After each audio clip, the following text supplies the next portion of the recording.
There are two sides to every story. The version of history we hear is the one told by the country that comes out on top. And these days, American media is so ubiquitous that the American side of the story is usually the only one that we know.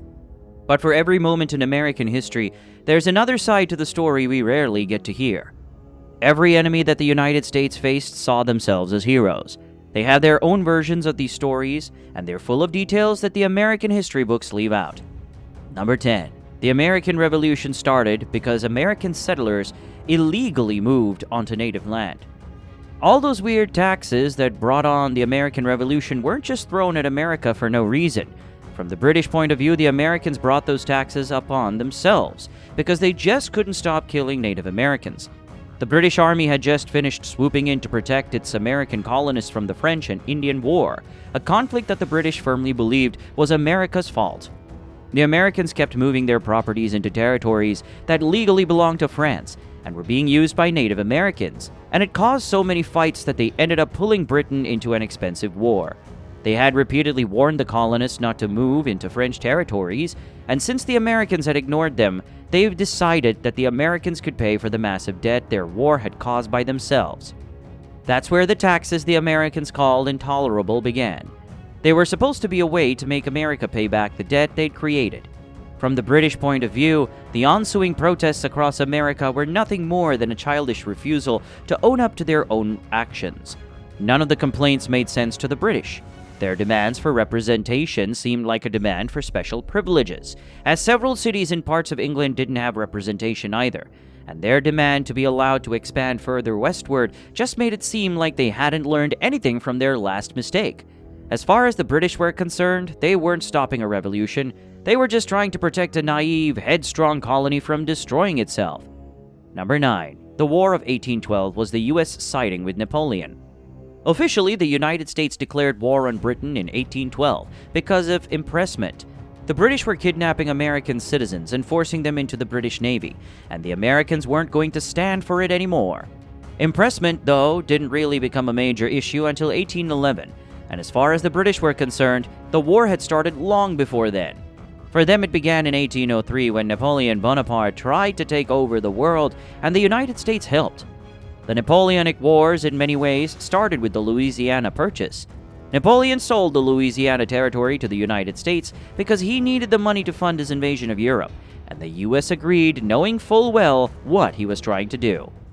In fact, part of the reason Thomas Jefferson signed off on the purchase was to get Napoleon out of the New World so that they wouldn't have to deal with his warmongering madness. Tensions grew when the British started stopping American trade ships from making their way to France, but those vessels were on their way to supply an army that was trying to conquer Europe. The British did start capturing sailors, but they insisted that they really were runaways from the British Navy. From the British perspective, the War of 1812 was just an annoying sideshow in the middle of Napoleonic Wars. They only spent 7% of their military budget on it, while dedicating the rest to fighting off Napoleon. And they weren't going to put up a fight against the United States at all until the US started trying to take over Canadian territory. Number 8. The Texas Revolution was land theft by illegal immigrants and slavers. Texas's battle for independence from the American point of view was a fight for freedom against a corrupt Mexican government. But the Mexicans saw it a little differently. As far as they were concerned, the only people who wanted Texas to separate were Americans who'd never lived there and a handful of die-hard slave owners. Mexico abolished slavery in 1829, but Texas put up such a fight over it that they ended up having to let them keep their slaves just to stop them from revolting. Mexico had been slowly trying to introduce new anti-slavery laws to get rid of it once and for all, but Texas got furious every time. It was actually one of the major complaints that Texans listed for the revolution. The Mexican government had offended them. They wrote, "By advising and procuring servants to quit the service of their masters, the other people protesting just plain weren't from Texas." Most of the Texans protesting, they believed, were Americans who had lived there for a year or less, including the estimated 20,000 Americans who'd hopped the border into Texas illegally. There are some facts that back up the Mexican perspective. The man who wrote the Texas Declaration of Independence had barely lived there for a year, and as soon as the war was over, Texas brought slavery back in full force. Number 7. The Mexican-American War was an unjustifiable invasion. As far as Mexico is concerned, there's no question who the bad guy was in the war they called a U.S. invasion. As one Mexican writer bluntly put it, the Americans know that it was an unjust war. At the time, President James K. Polk defended his war with Mexico as a defense against a foreign attack. Mexico had attacked an American fort along the Rio Grande, which he heavily implied was part of an attempt to take back Texas. The fort at the Rio Grande, though, was just bait. It's generally accepted, not just in Mexico, but by most historians, that Polk deliberately had the fort on the Rio Grande built on territory that Mexico believed to be their own, hoping that the Mexicans would attack it and give him an excuse to invade their country. Polk had already been trying to convince Congress to go to war with Mexico for some time, and the Rio Grande skirmish was just an excuse. He swooped in, attacked, and claimed Mexican territory all the way to California as his own. One Mexican newspaper at the time condemned Polk by saying, "The American government acted like a bandit who came upon a traveler." A lot of Americans agreed that was a thing for every right-minded American to be ashamed of, said Nicholas Trist, the man who negotiated the treaty that forced Mexico to give its territory to the U.S. "I was ashamed of it, most cordially and intensely ashamed." Number 6. The Union wasn't really fighting the Civil War to abolish slavery. Most people will laugh at you if you try to suggest that the Confederate Army wasn't really fighting the U.S. Civil War so that they could keep their slaves. But even if the Confederates were fighting to keep slaves locked up, it doesn't mean the Union was fighting to save them. Abraham Lincoln repeatedly and explicitly said that the U.S. Civil War wasn't about freeing the slaves. He was fighting to keep the Union together, regardless of what was happening to the slaves. In a letter to Charles Lester, Abraham Lincoln wrote, "We didn't go into the war to put down slavery, but to put the flag back." And according to Jesse Fremont, he openly complained that slavery had ever even become part of the issue, saying that they should never have dragged the Negro into the war. It is a war for a great national object, and the Negro has nothing to do with it. To some Confederates, all that talk about abolition reeked of hypocrisy. And as the war raged on, some of them were willing to give up slavery altogether if it would help them win their independence.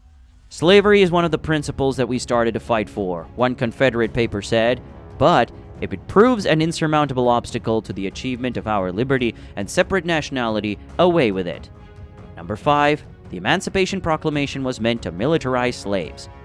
The Emancipation Proclamation is generally viewed as the great act of a heroic leader.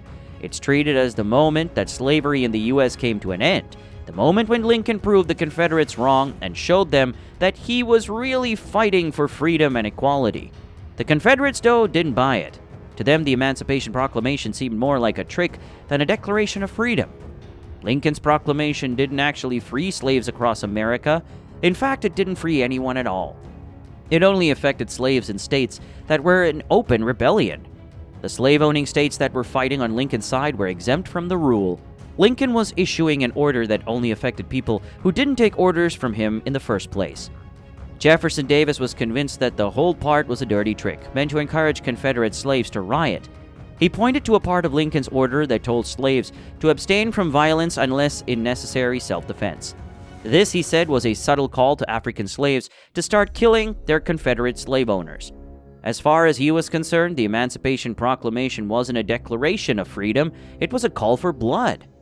Number 4. The gunfight at the OK Corral was a police massacre. The Wild West has become a story of good against evil. In our imaginations, it's a place where lawmen stood up against lawlessness, where the good guys wore white and the bad guys wore black. And there's no bigger symbol of the struggle to bring peace and order to the untamed frontier than Wyatt Earp and the gunfight at the OK Corral. According to Earp, the shootout at the OK Corral started when a gang of criminals who had been threatening him and his family were caught illegally carrying guns inside city limits. The Earp brothers told them to put their guns down. The gang opened fire, and the law was left with no choice but to put them down. But a witness to the gunfire, Billy Allen, told the story a bit differently. The fight started, he claimed, when the Earp brothers pulled out their guns and yelled, "You sons of bitches, you have been looking for a fight." Here's how the gang reacted in his words. Tom McLaury threw his coat open and said, "I ain't got no arms." He caught hold of the lapels of his coat and threw it open. William Clanton said, "I do not want to fight," and held his hands out in front of him. The firing commenced by the Earp party. The judge ended by siding with the ARPs, but if Allen was telling the truth, it wasn't a gunfight, it was a massacre. Number 3. The Philippine-American War started because of blatant racism. The United States was given control of the Philippines after the Spanish-American War of 1898, and at the time weren't quite sure what to do with it. Their minds were made up, though, when the country broke out into open rebellion. The Americans believed that they'd been misunderstood. They weren't like the other colonial countries, they insisted. All they wanted to do was help the Philippines get ready for independence.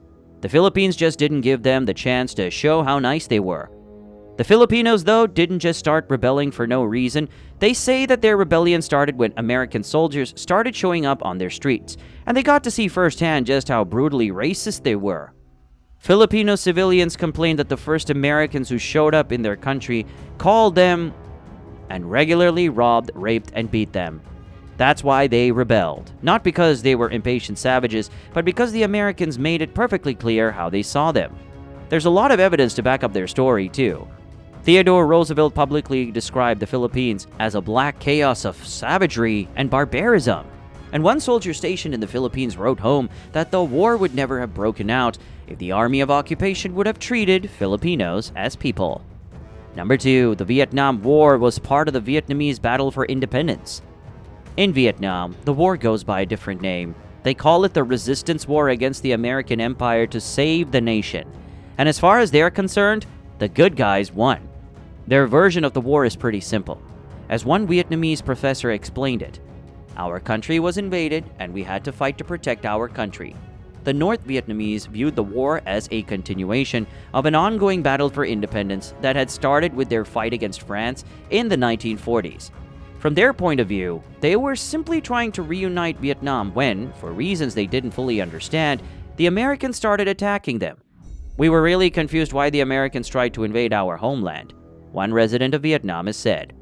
He recalled his first glimpse of the war, seeing a plane flying overhead and trying to figure out why little metal objects were falling out of it. It wasn't until they crashed down on his city that he realized he was being bombed.